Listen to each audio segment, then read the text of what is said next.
Hello friend, જય શ્રી કૃષ્ણ. આજે આપણે ફક્ત 5 મિનિટમાં કાચી કેરીનું શાક બનાવશું.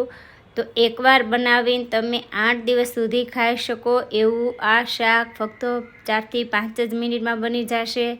તો તેના માટે મેં વજનમાં 250 ગ્રામ અને કાગડા કેરીનો ઉપયોગ કર્યો છે. આ કેરી થોડી ખાટી ઓછી હોય છે એટલે મેં કાગડા કેરી લીધી છે. તમે કોઈ પણ કેરીનો ઉપયોગ કરી શકો. તો કેરીને ધોઈ અને પીલેથી એકદમ સરસ છાલ કાઢી લેવાની છે. તો આ રીતે છાલ કાઢી અને શાક બનાવશું તો ફક્ત 3 થી 4 મિનિટમાં શાક સરસ બની જશે. તો જે સાઈઝના ટુકડા કરવાના હોય એ સાઈઝના ટુકડા કરી લેવાના. તો આ રીતના મેં મીડિયમ એવા ટુકડા કર્યા છે.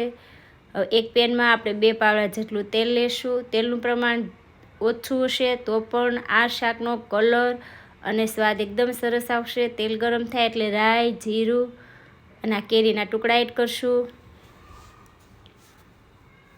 બરાબર મિક્સ કરી લઈએ. તો પહેલાં આપણે સ્વાદ અનુસાર મીઠું એડ કરશું. મીઠું એડ કરવાથી આ શાક એકદમ ફટાફટ ચડી જશે. તો બરાબર મિક્સ કરી ગેસની ફ્લેમ મીડિયમ જ રાખી અને આ શાકને ખુલ્લું જ 1 મિનિટ માટે ચડવા દેશું. હિંગ, હળદર, ધાણા જીરું અને જેવું તીખું ખાતા હોય એ પ્રમાણે લાલ મરચું એડ કરી બરાબર મિક્સ કરી લેશું.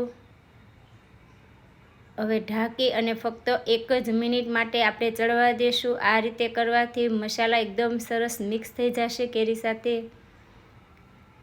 તો 1 મિનિટ જેવું થઈ જાય એટલે બરાબર પાછું મિક્સ કરી લેશું. અને 1 વાટકો મેં ગોળ લીધો છે. 2 વાટકા જેટલી આપણી કેરીના ટુકડા હતા તો 1 વાટકો જેટલું ગોળ લેશું.